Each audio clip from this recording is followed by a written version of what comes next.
Penicillin allergy skin testing. Allergy to penicillin and related antibiotics is the most commonly reported drug allergy in the United States. However, approximately 90% or 9 out of 10 patients who report as penicillin allergic are not truly allergic when assessed by skin testing. The most common and underappreciated aspect of this problem is the unnecessary withholding of an appropriate antibiotic therapy, penicillin and related antibiotics, which leads to increased mortality, morbidity, and medical costs. This educational video is intended to provide an overview of penicillin allergy and an introduction to penicillin allergy skin testing with PrePen, including both the scratch and intradermal portions of the test procedure. We will review the required supplies, procedure for conducting the test, and guidelines for interpretation. You will hear from an expert in the field of drug allergy, Dr. Roland Solinsky of the Corvallis Clinic in Corvallis, Oregon. Dr. Solinsky will review the value of penicillin allergy testing for patients, providers, and public health at large. Dr. Solinsky will provide a personal statement on the value of penicillin skin testing. In addition, you will view a description of the supplies needed to conduct penicillin allergy testing, as well as a full testing demonstration to assist practitioners in learning how to conduct and interpret the skin test procedure. Dr. Roland Solinsky, board-certified allergist, co-author of the Drug Allergy Practice Parameters and expert in drug allergy. I'm Dr. Roland Solinsky. I'm an allergist at the Corvallis Clinic in Corvallis, Oregon. I'll be speaking to you about penicillin allergy. Penicillin allergy is the single most common antibiotic or even medication allergy reported by patients. And overall, large studies have shown that about 10% of patients who come in to see a doctor have a label of being penicillin allergic. Some studies have it a little bit higher, especially if patients are frequently ill or treated, but 10% is a good average number that one would expect to see patients coming in with a history of allergy. Importantly, when they're evaluated, however, only about 10% of those individuals who have a label turn out to actually be allergic following full evaluation with skin testing and a challenge with penicillin. Studies have shown that patients who are labeled as penicillin allergic end up receiving alternate antibiotics, which might be problematic for a number of reasons. They may be more toxic, they have more side effects than penicillin or beta-lactam antibiotics would. They may be less efficacious. For example, patients who have a penicillin allergy history very frequently receive macrolides or sulfonamides for sinus infections, ear infections, and those are not as efficacious. There's also a number of studies showing that they receive much more often broad spectrum, big gun type antibiotics unnecessarily because, again, most of them don't really need to receive those. Especially in an inpatient setting, it's known that they're much more likely to receive fluoroquinolones or vancomycin. In one particular study, it was twice as high. Patients who come into the hospital, you've got a label of penicillin allergy, they were twice as likely to receive vancomycin and 3 times as likely to receive a fluoroquinolone. So it's not so much that other antibiotics can't be used nowadays, there's many other choices, but the ones that are used can be problematic.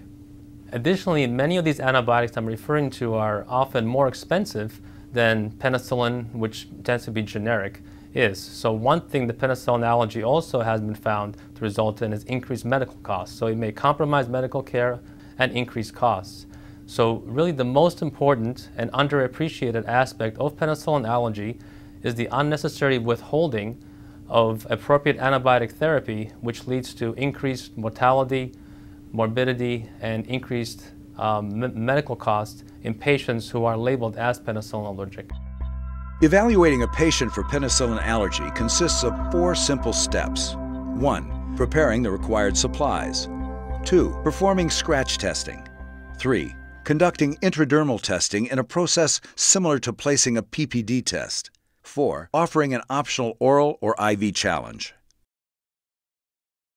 The supplies required for penicillin allergy skin testing include the appropriate reagents, 1 PrePen ampule, a dilute solution of penicillin G, 10,000 units per milliliter, histamine for positive control. It is important to make sure the patient has not taken antihistamines for at least 48 hours. Sterile saline diluent negative control. The appropriate skin testing devices, 4 scratch testing devices such as Duotip Test 2. 4 26 to 28 gauge syringes with labels. It is important to label each syringe as you withdraw the reagents. Alcohol swabs. skin marking pen, reaction guide, timer, and skin test recording form. Although rare, the pre-pen test does have a risk of anaphylaxis. It is recommended that your facility have these supplies available in case of anaphylaxis: stethoscope, sphygmomanometer, epinephrine 1 to 1,000, corticosteroids, appropriate supplies for injections, antihistamines.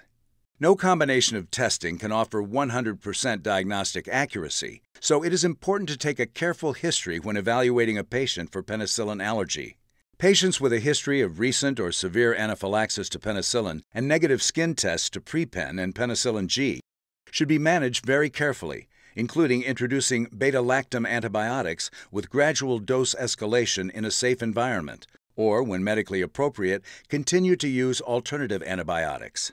If the patient has a clear history of severe skin reactions such as Stevens-Johnson syndrome or toxic epidermal necrolysis, he or she should not undergo penicillin skin testing, including pre-pen, since such testing may reactivate their disease. Penicillin allergy skin testing is relatively straightforward and is accomplished via both scratch and intradermal testing. It is important to begin the procedure with scratch testing as a screening test. This is conducted with pre-pen, a dilute solution of penicillin G, histamine positive control, and diluent negative control. It is recommended to place the scratch tests on the volar aspect of the patient's forearm for best results. First, clean the skin with an alcohol swab to prepare the testing surface. Next, mark the skin to clearly identify where each reagent will be placed. This is an important step to make sure the results are accurately interpreted and to avoid cross-contamination. The histamine test is commonly marked with a plus sign to indicate the positive control. The saline diluent test is commonly marked with a minus sign to indicate negative control. The pre-pen test is commonly marked as PRP, while the penicillin G test is commonly marked simply as PG. Once the test placement area has been clearly marked, use the appropriately labeled syringes to place 1 drop of reagent onto the skin in the correct area. After the drop is placed, use a scratch testing device, such as the Duotip Test 2 device, to scratch the surface of the skin. The recommended technique is a simple down and twist. You will only need to apply minimum pressure to break the top layer of skin. Once all the reagents are placed and the scratch testing has been conducted, set a timer for 15 to 20 minutes. You will need 15 to 20 minutes for the test sites to develop in order to accurately read the results. It is important to remember to read the results within 15 to 20 minutes of placing the tests, as results can wane after 20 minutes.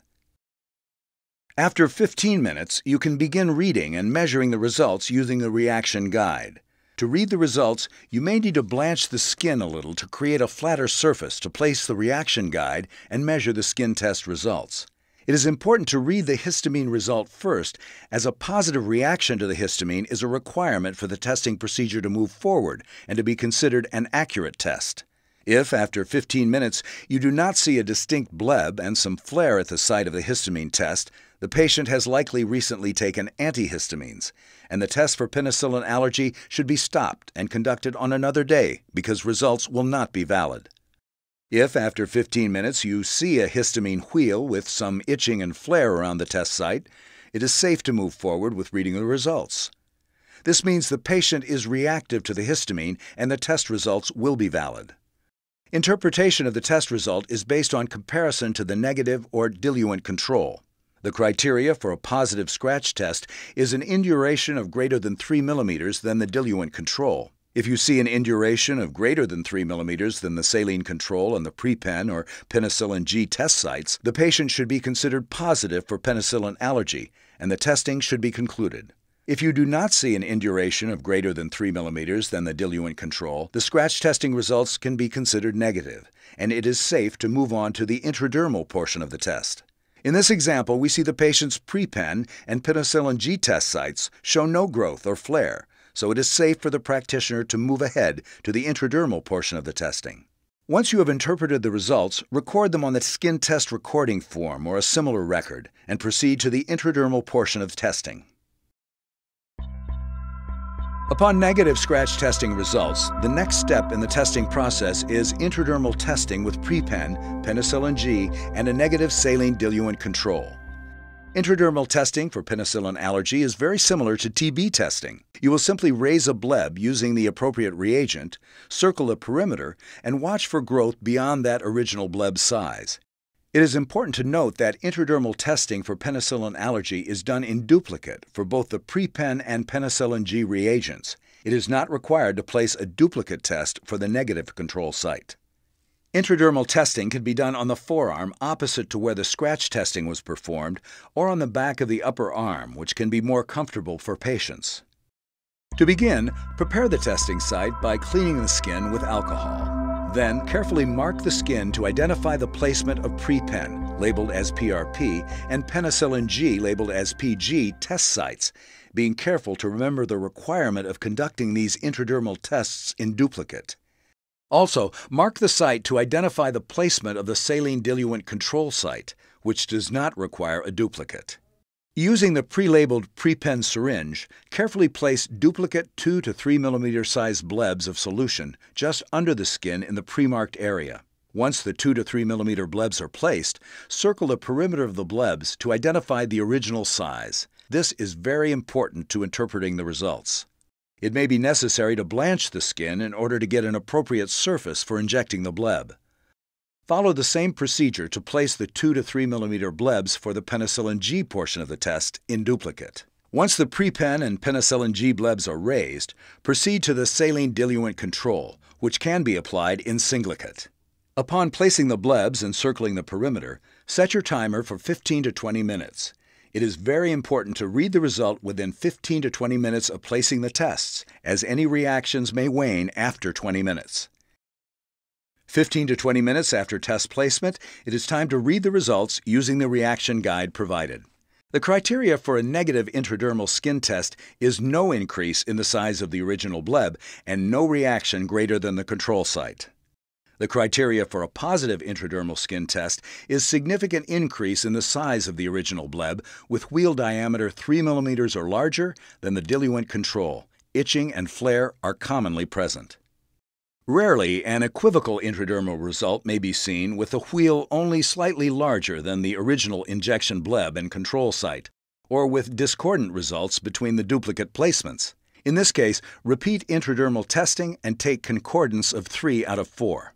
In our example, the patient has tested negative for penicillin allergy as all of the intradermal blebs show no growth beyond the original size and no growth beyond the diluent control site. This patient can be labeled as not penicillin allergic. Upon completion of negative scratch testing as well as negative intradermal testing, an optional oral or ingestion challenge may be given to the patient. Commonly, providers will challenge with the antibiotic treatment of choice and observe the patient for up to 1 hour in a supervised setting. This is an optional testing step but can help to reassure the patient of their ability to tolerate a specific antibiotic treatment. In summary, penicillin allergy testing is conducted via both scratch and intradermal testing, followed by an optional oral or ingestion challenge. Testing can be completed in about 1 hour and is considered a safer alternative to jumping straight to a dose challenge. Skin testing for penicillin allergy can be conducted in both in- and outpatient settings in various departments within your facility or clinic. Implementing penicillin skin testing with pre-pen into your hospital's protocol brings benefits to the patients, healthcare providers, and to the community at large, including lowering treatment costs for patients and health systems, combating the increase of drug-resistant organisms, improving antibiotic stewardship, providing access to safe, well-tolerated treatment options.